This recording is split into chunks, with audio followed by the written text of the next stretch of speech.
It happens to me all the time, and it happened just this week. A young person I'd never met introduced himself to me and said that when he saw our guest today on an earlier episode of this program, he felt he was seeing a man who knew how to think. Dr. Thomas Sowell on Uncommon Knowledge now.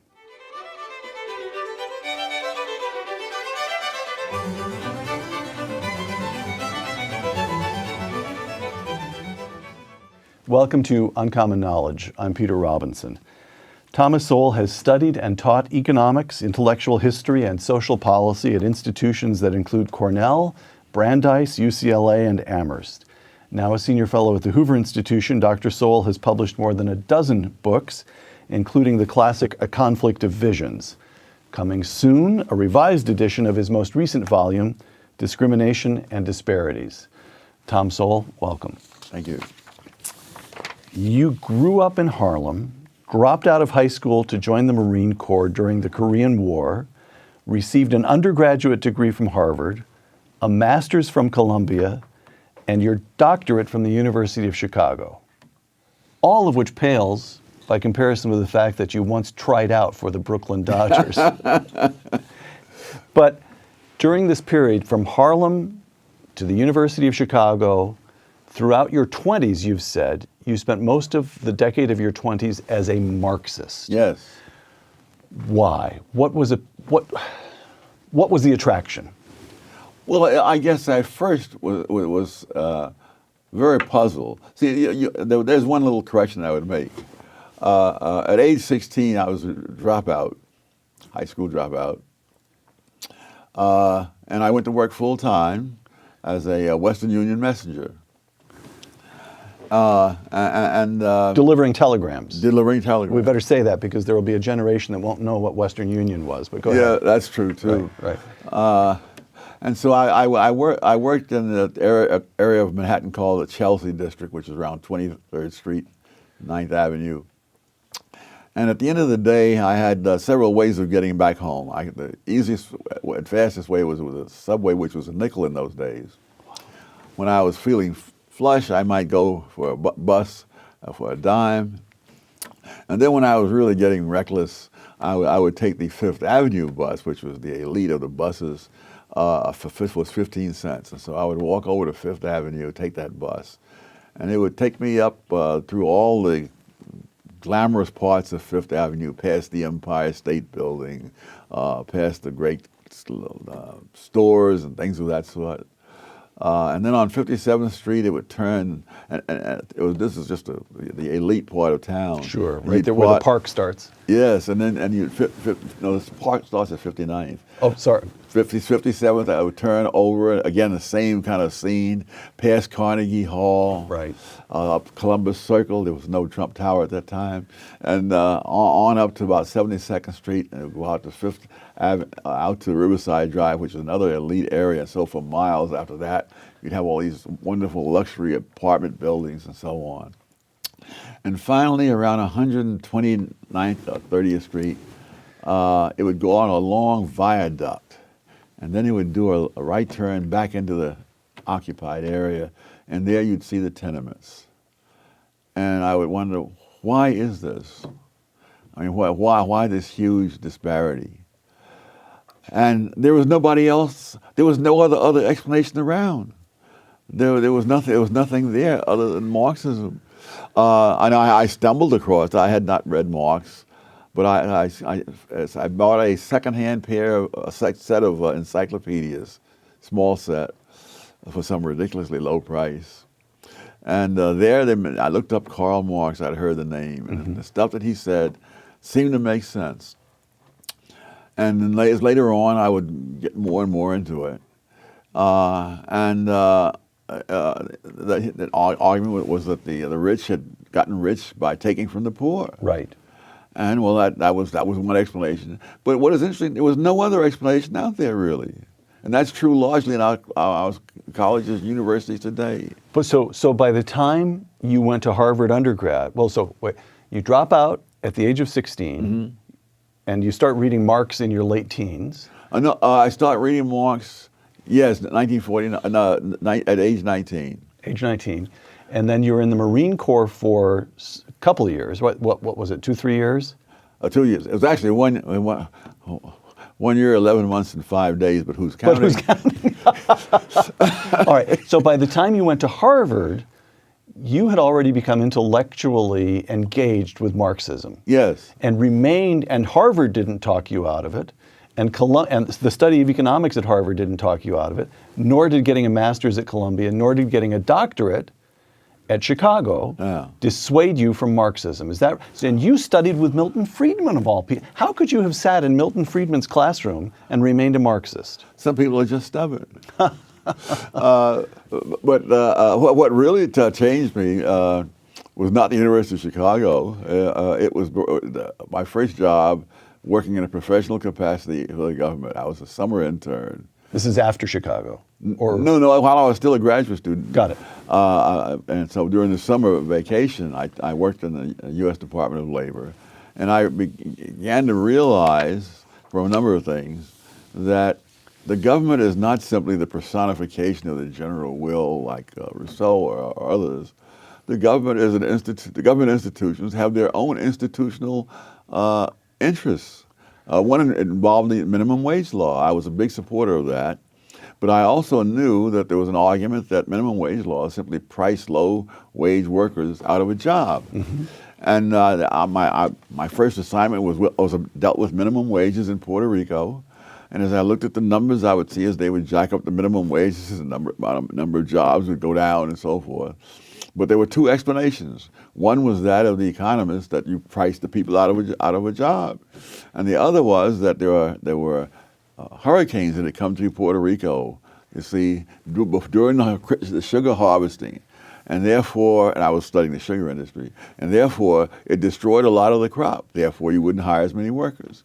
Now, in Chicago, I had been taught that if there are two different theories, there should be some empirical evidence and principle that could distinguish what would happen under one theory from what would happen under the other. Right. And so I wrestled with that for most of the summer. And one morning I came in and I said, I got it. What we need are data on the amount of sugar canes standing in the fields before the hurricane struck. And as I waited for the congratulations, I could see stricken looks around me in the room. Like, this guy has stumbled on something that will ruin us all. You know? And they said, well, we don't have those data. I said, oh, I'll bet the Department of Agriculture has it. And he said, well, but that doesn't mean we have it. You'd have to have a request go up the chain of command to the Secretary of Labor. He would then confer with the Secretary of Agriculture. It would come down the chain of command in the Department of Agriculture to whoever has those numbers and so on. I said, good. Well, they say a journey of 1,000 miles begins with a single step. So I will now submit my request to the Secretary of Labor, which I did. And I am still patiently awaiting this reply. And the institutional fear of the number was what? That it would... The U.S. Department of Labor administers the minimum wage law. I see. And the money and the careers of perhaps a third or some other significant percentage of the Labor Department's resources come from administering the minimum wage law.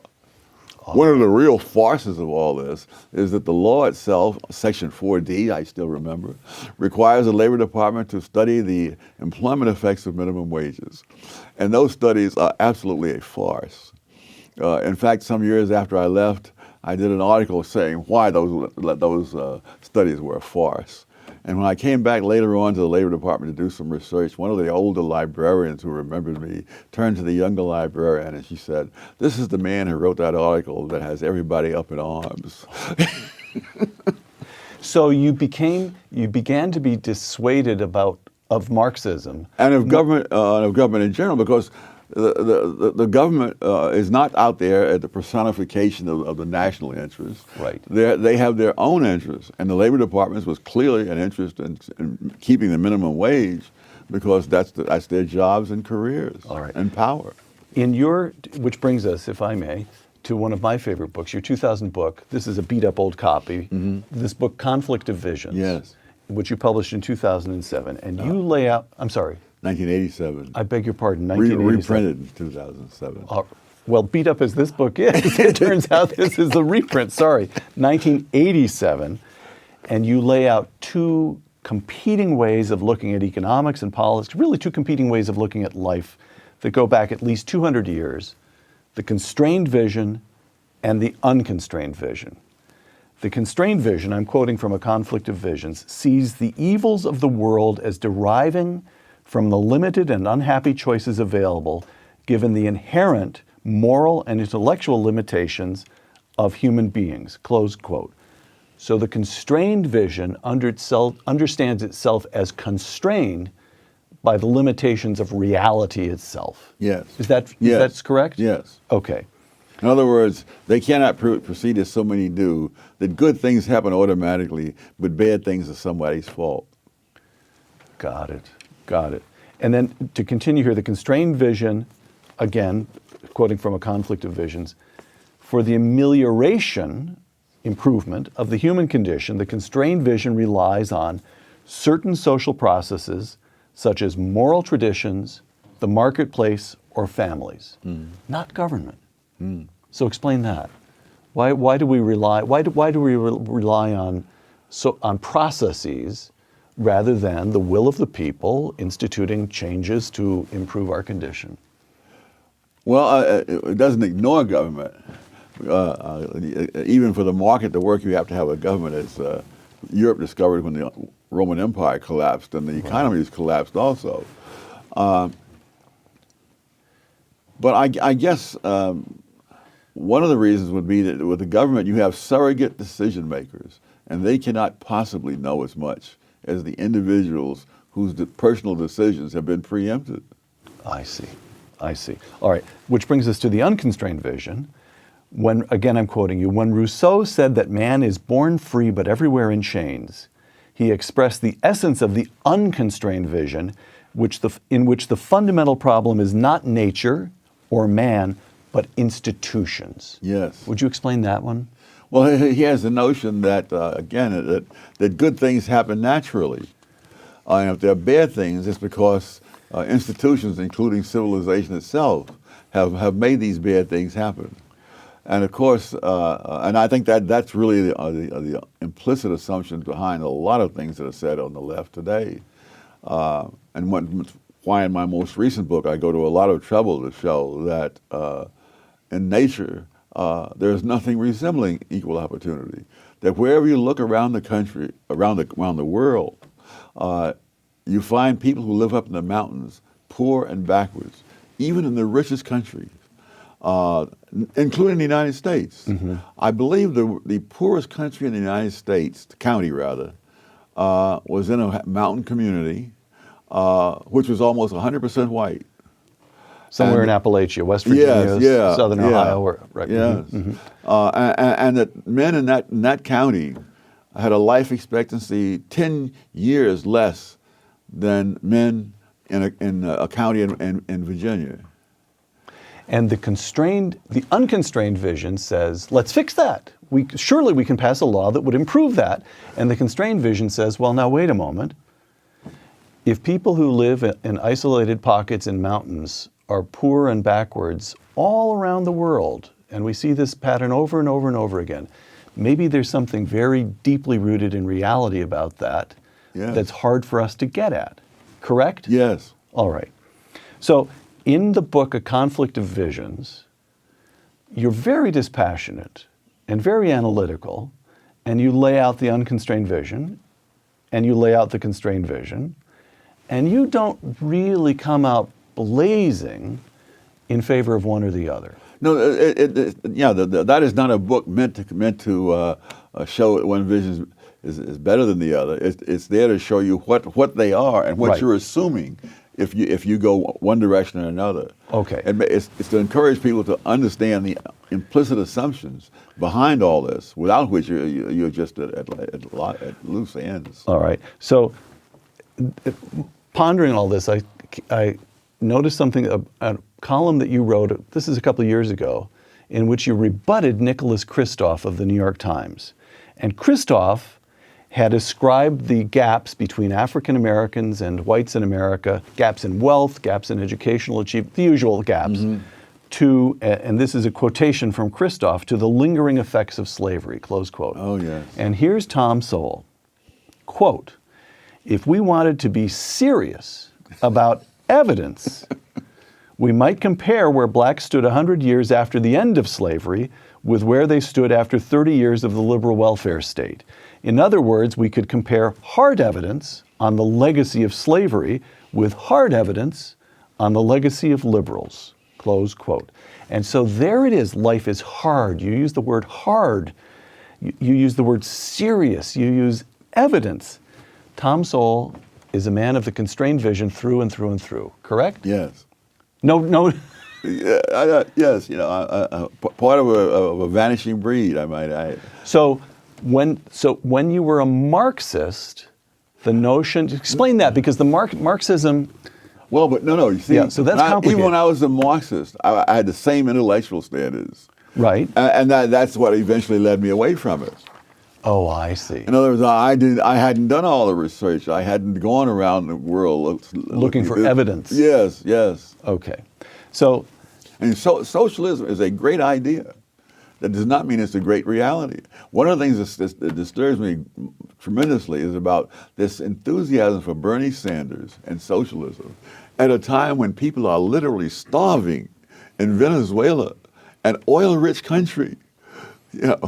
And they're breaking into grocery stores to try to get food, and they're fleeing to neighboring countries, most of which are not all that prosperous themselves, but at least you don't starve to death in them. And none of that makes a bit of difference. Mm-hmm. I don't think most of these people who are out there cheering for Bernie Sanders have given a thought to Venezuela. To the evidence. That's right. To the evidence. Yes. All right. Which brings us to something that you refer to in a number of columns as the retrogression, the experience of African Americans in this country. Economic progress, I'm quoting you. Despite the grand myth that black economic progress began or accelerated with the passage of the civil rights laws and the war on poverty programs of the 1960s, the fact is that the poverty rate among blacks fell from 87% in 1940 to 47% in 1960. But over the next 20 years, the poverty rate among blacks fell another 18 percentage points. This was just the continuation of a previous economic trend, but at a slower rate of progress. It was not some grand deliverance, close quote. That is so counter to what we are taught in school, what appears on the editorial pages of newspapers, that I feel as though I want to ask you, you really want to stick with that assertion? I have more evidence in my most recent book, Discrimination and Disparities. I point out that this really is a pattern not peculiar to blacks or even to the United States, that you can see the same thing in England, you can see it in any number of other countries, that the poor were much worse off economically, let's say in the first half of the 20th century, and yet in terms of their own behavior, they were far more decent societies, and afterwards, after this welfare state that's supposed to make them better off and better human beings, that's when the crime rate skyrocketed on both sides of the Atlantic. The British were famous for being perhaps the most polite, considerate society in the world. Prior to that. After that, you get things like the 2011 riots over there, went through London, Manchester, where they're going through this. They anticipated Ferguson and Baltimore by a few years. And the same thing is the burning down of buildings, the throwing of gasoline bombs, the whole smear. And none of those people were descendants of slaves. So the poor people were doing, if the lesson of the 20th century is something like poor people, including in this country African Americans, were improving their lot and leading fundamentally decent lives until the government decided to help them. Yeah, yes. That's a fair statement. Well, they're better off economically because of what's been given. Right. But of course, when you have the crime rate, I mean, I got the first inkling of this some years back when I was at some school in Harlem doing some research. And I had looked out the window and I mentioned in passing that when I was a little kid, I used to walk my dog in that park. and looks of horror came over the students' faces. Nobody in his right mind would have a child go into that park, walking a dog or not. The principal was warning these students not to cross this park, which is about a block and a half wide, even in groups of 6. And when I tell them about how in his hot summer nights I would sleep out on the fire escapes in Harlem, they looked at me like I was a man from Mars. People were doing that all over New York. They were doing it in Philadelphia, Washington, wherever I've known people. That was a common thing for poor people. We didn't have the money for air conditioning. Right. You slept out on the fire escape or in the parks. Where Walter grew up in a Walter Williams. Walter Williams grew up in a housing project in Philadelphia. He was saying on the hot summer nights, the people would be in this project would have little balconies. They'd sleep out on the balconies, and the ones on the first floor who didn't have balconies would sleep out in the yard. And that there were old men who you could see sit on a hot summer night, sitting outdoors into the wee hours playing cards or checkers or whatever. It was a different world. It was a safe world. And it was infinitely safer. Now, what about family structure, Tom? Again, I'm quoting you. Most black children were being raised in 2-parent families in 1960. 30 years after the liberal welfare state, the great majority of black children were being raised by single parents. Yes. How does that? By the way, we should note that Patrick Moynihan publishes the Moynihan Report in 1965. Yes. And he's alarmed because the illegitimacy rate among black families is 25% then. Now, among whites, it's over a third. Yes. Hispanics, it's over half. And among African Americans, it's over 70%. What's going on there? Well, this is, again, this too, you find the same thing in Britain, you find it in France, in Norway, you find it in the Western world. In fact, The dissolution of the family structure. Oh, yeah, there are any number of Western nations where 40% of the children are raised with only one parent. Right. At the extremes, compared to Asian countries, at the extremes, Iceland, it's 2 out of 3 children born are raised in a single-parent home. In South Korea, it's 1 out of 66. Wow. Wow. And so that's the welfare state? Yes. It is. Oh, you're paying. You're creating a situation where if the first of all, you're creating a situation where if the man stays there, the government will not give the woman welfare, and if he leaves, it will. And so they're paying. When you pay people not to get married, more people don't get married. Right. Right. Okay. So what would have happened if Lyndon Johnson, instead of becoming a liberal, had remained a crusty, tough, skeptical Texas conservative, yes, which is certainly the way he started his career?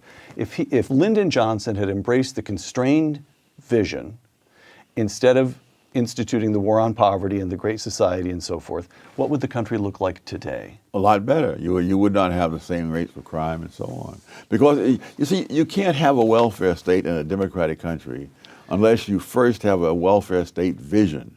And when you buy all the assumptions of that vision, then you're buying a lot of trouble. One of the episodes I think epitomized it was in France in this case, that there were knife attacks by various people from North Africa against Chinese people in some suburb of Paris. And one of the things that the attackers said, that why are you attacking the Chinese? And it wasn't because of anything the Chinese had done to them. He said, they have nice clothes and big cars. That's not fair.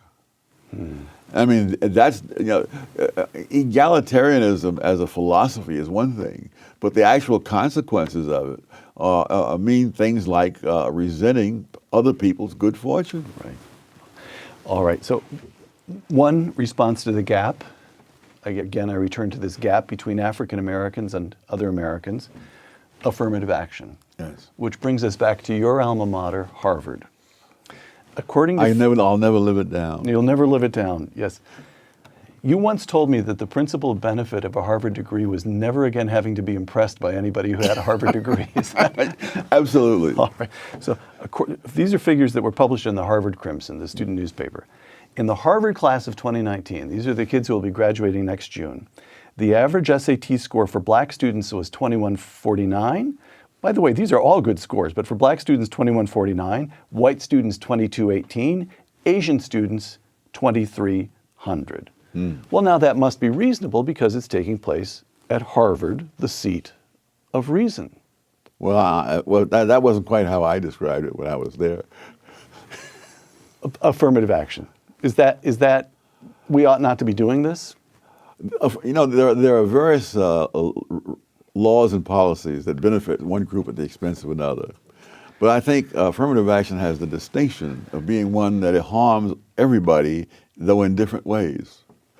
And so there's a lot of evidence that there are black kids who have all the qualifications to be successes in college, who nevertheless are failures because they are systematically mismatched with institutions whose standards they don't meet, even though they may meet the standards of 80 or 90% of the colleges in America. I remember first aware of this when I was teaching at Cornell, and I found that half the black students at Cornell were on some kind of academic probation.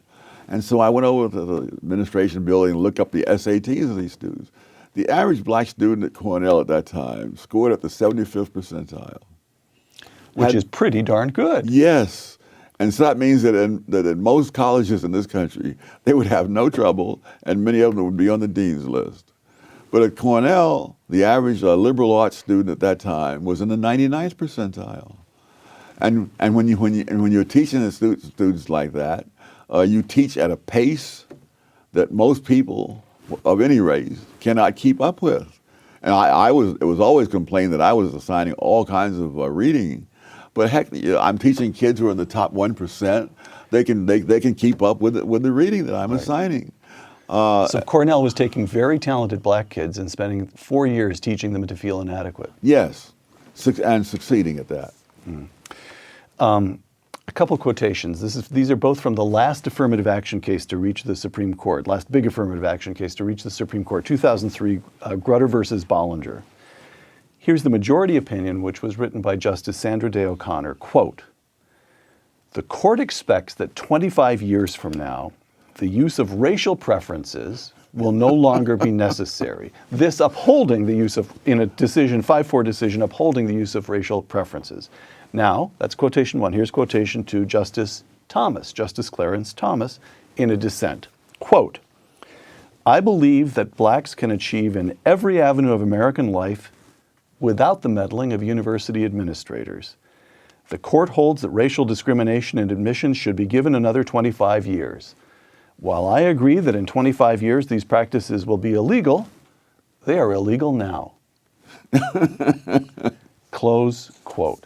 So what do you do with the argument that Justice O'Connor, writing that majority opinion, there's something of the constrained vision there. Look, we have all universities across the country are using these racial preferences as the basis of admission. The best we can hope to do is tell them they ought not to be doing it, that they should be developing other standards, and give them a clock. Is that a reasonable thing to do? No, but it's a universal thing to do.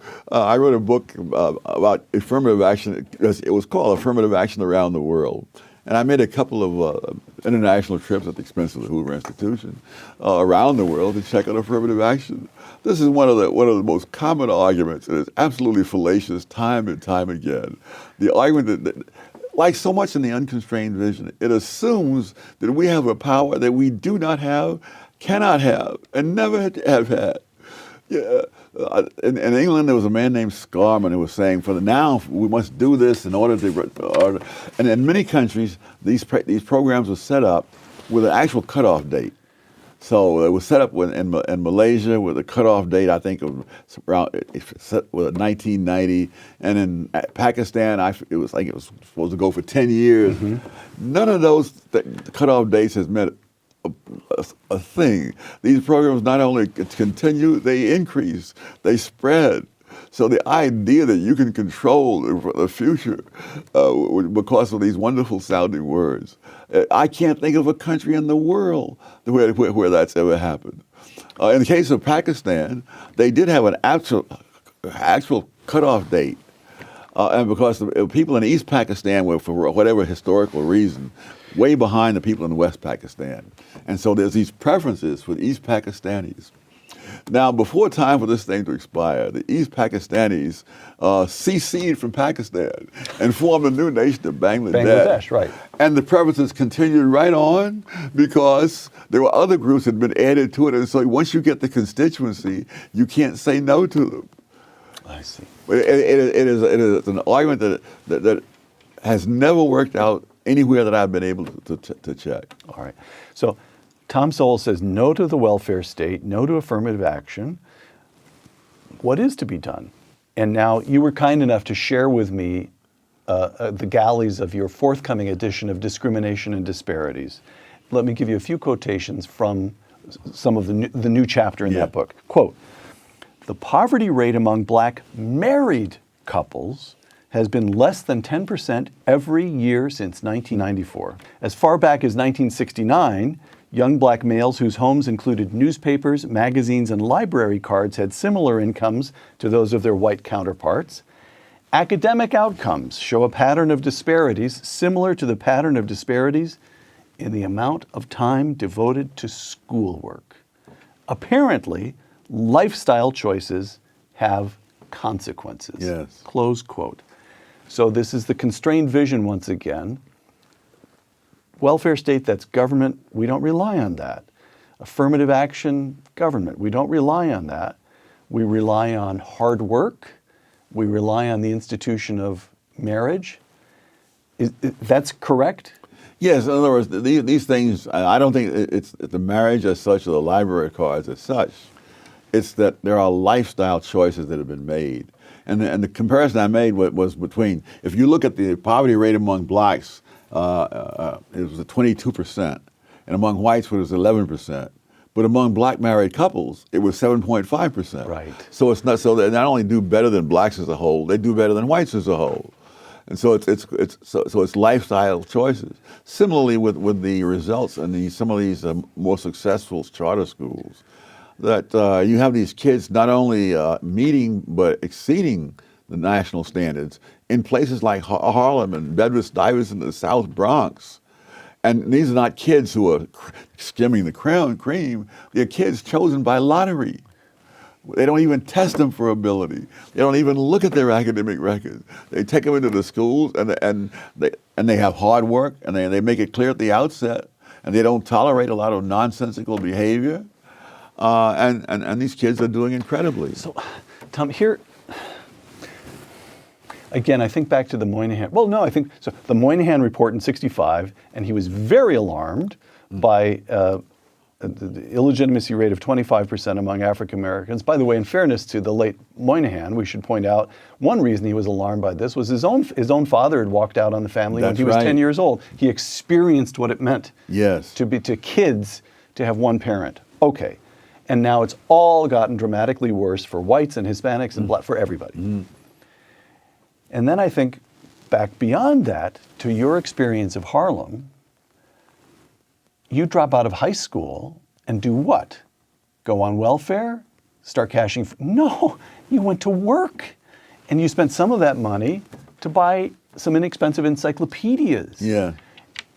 And the Harlem was sick. So, but I feel this council, it's almost a council of despair in that world just seems so utterly vanished. No question.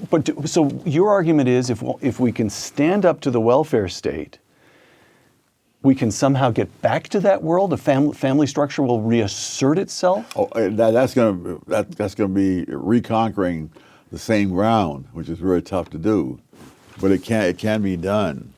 I was so lucky. At the time I had no clue about all this.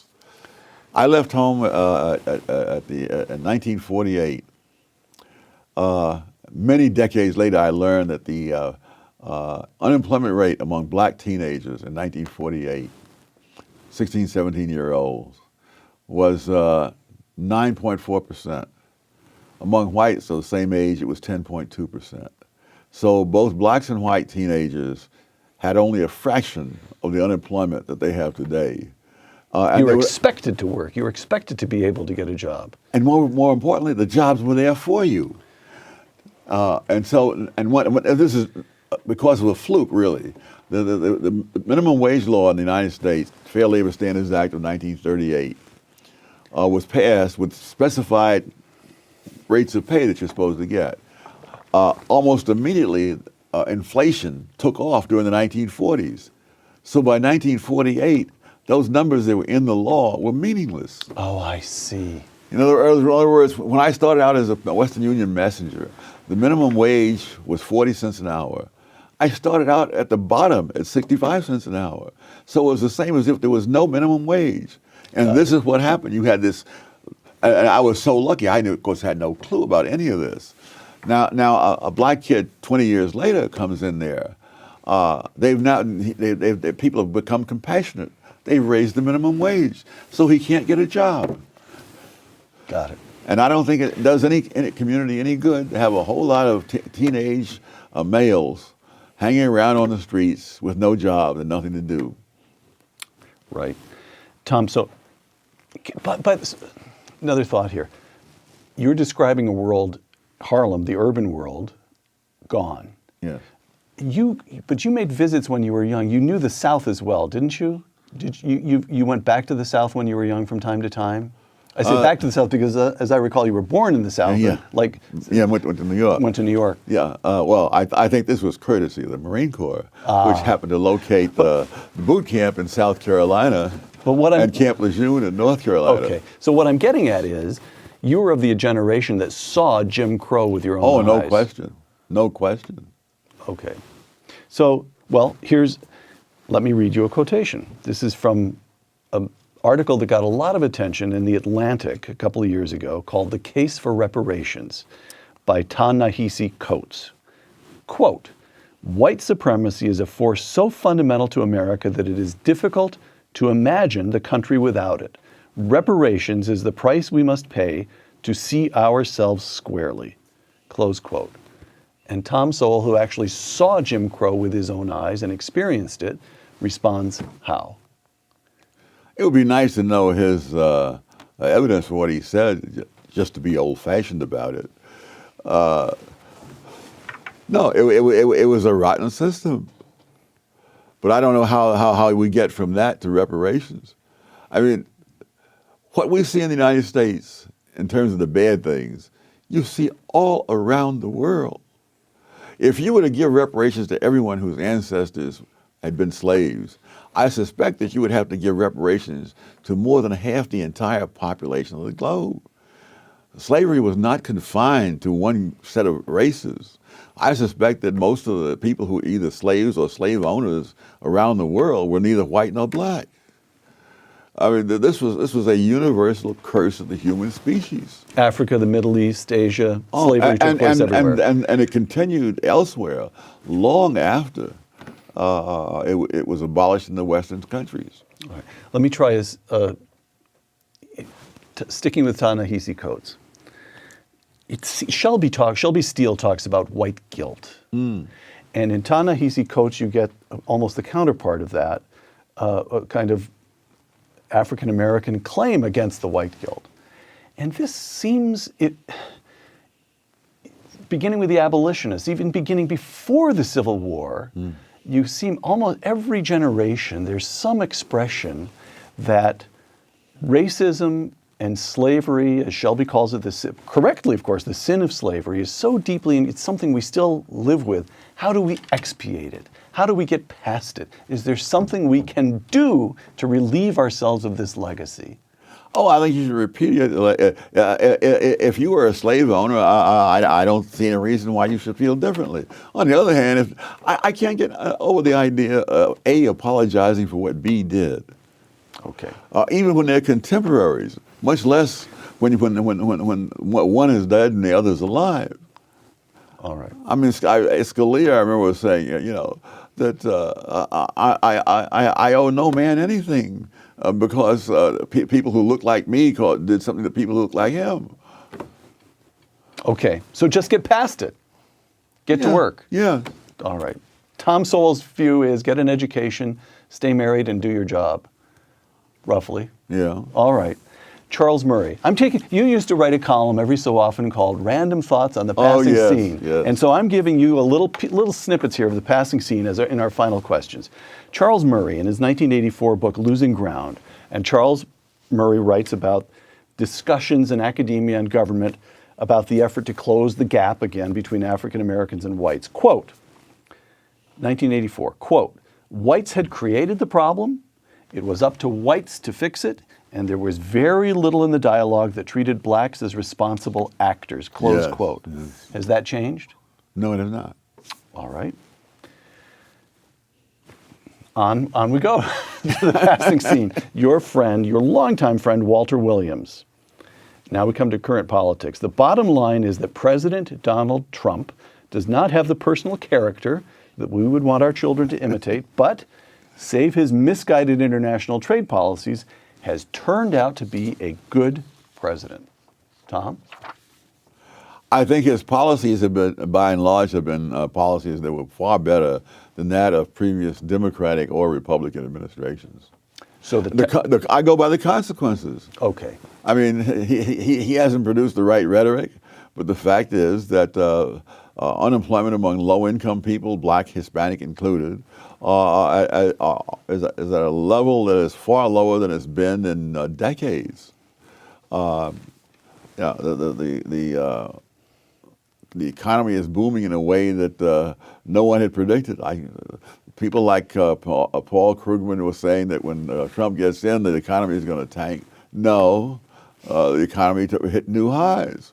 All right. But there are so many people among the intelligentsia, especially, who are absolutely immune to facts. It's as if they took their anti-fact shots every year, and the facts will just not affect them. So this brings us back.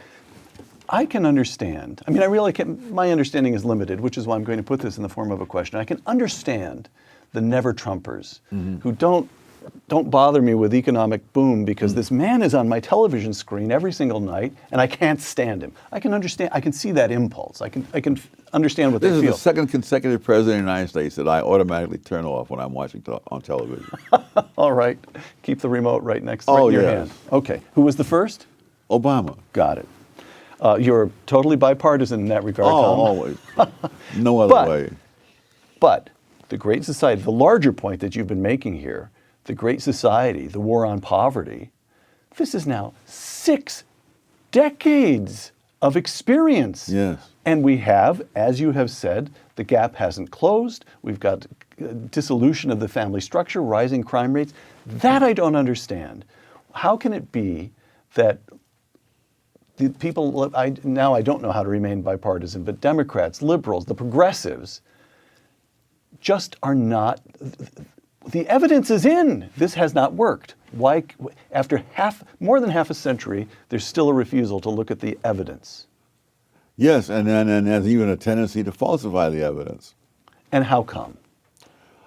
I think people become attached to a vision, and that really warps the way they see the world. Human beings have an enormous capacity to rationalize.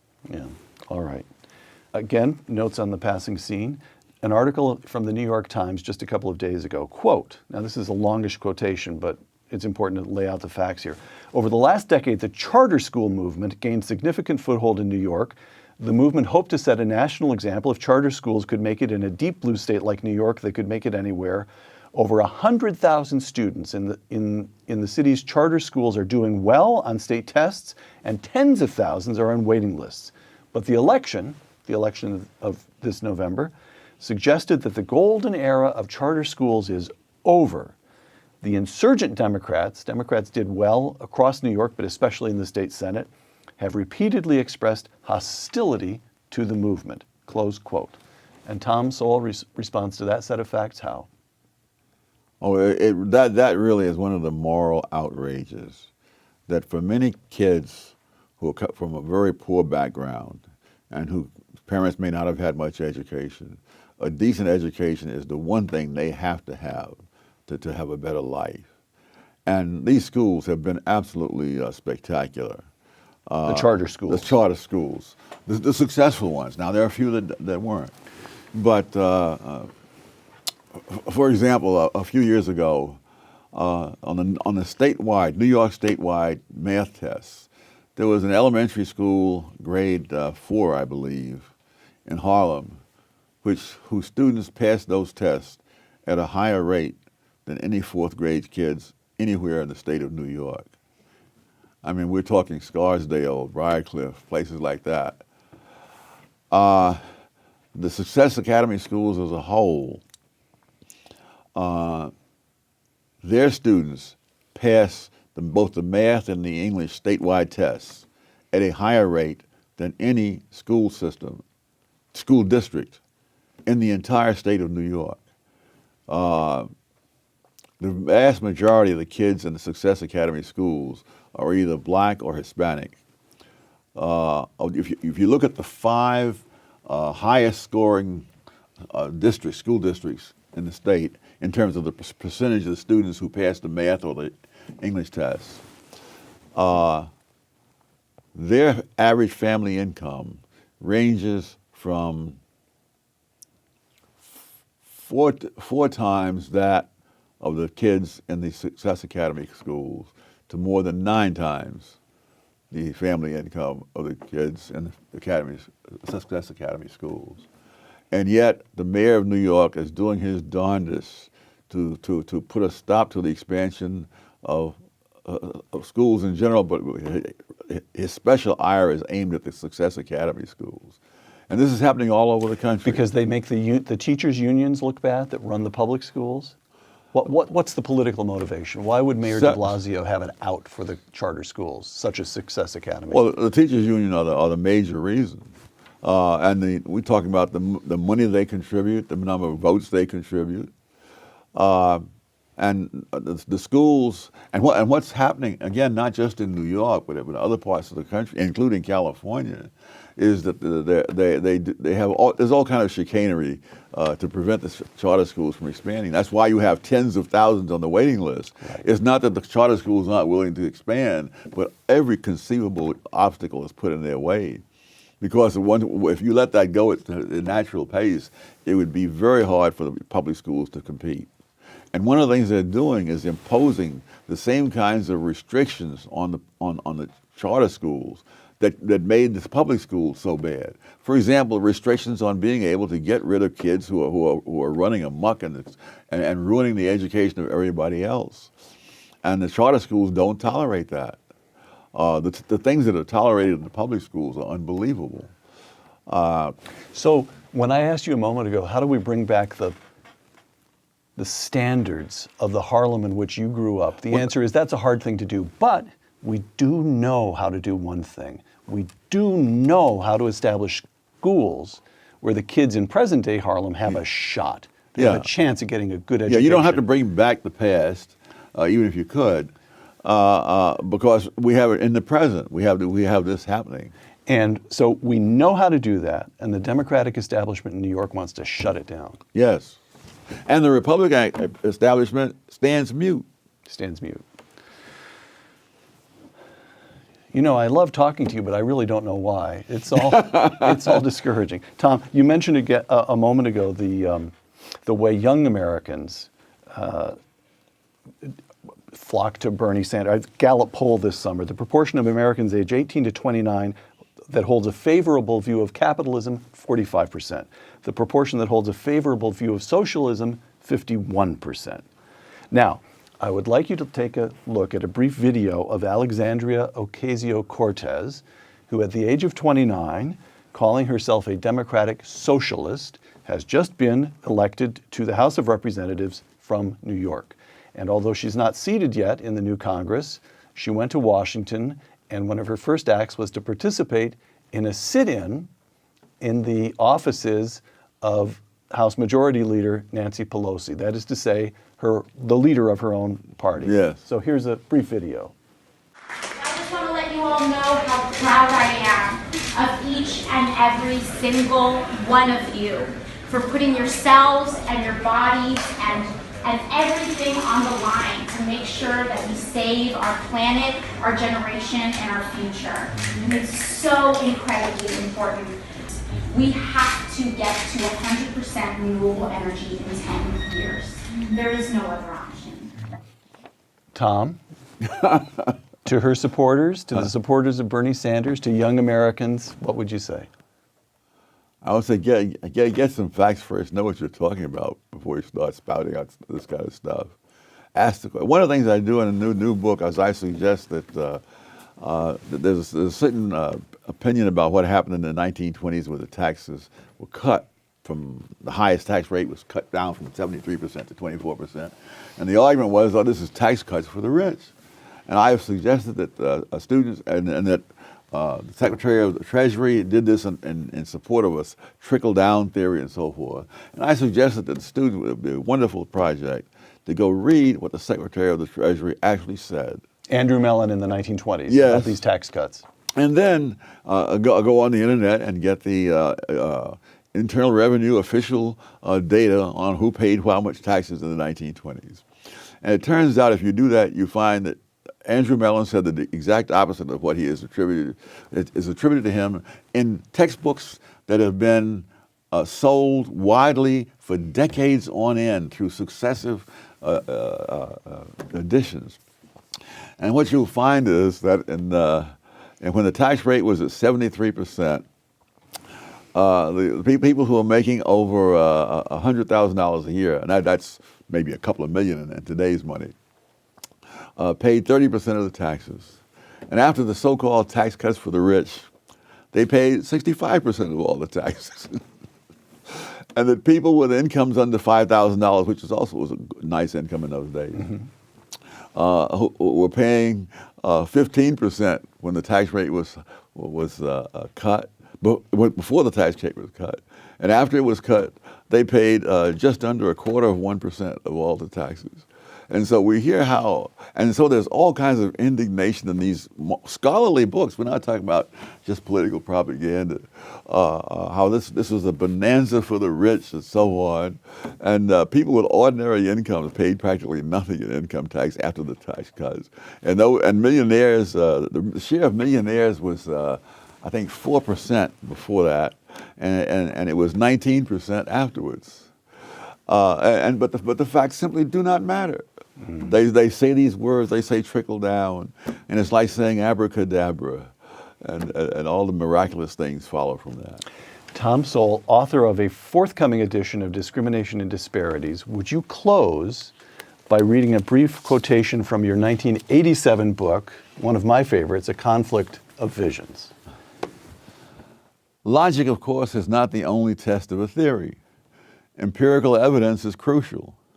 And yet social visions have shown a remarkable ability to evade, suppress, or explain away discordant evidence. Historic evasions of evidence are a warning, not a model. Dedication to a cause may legitimately entail sacrifices of personal interests, but not sacrifices of mind or conscience. Dr. Thomas Sowell, thank you. Thank you. For Uncommon Knowledge, the Hoover Institution, and Fox Nation, I'm Peter Robinson.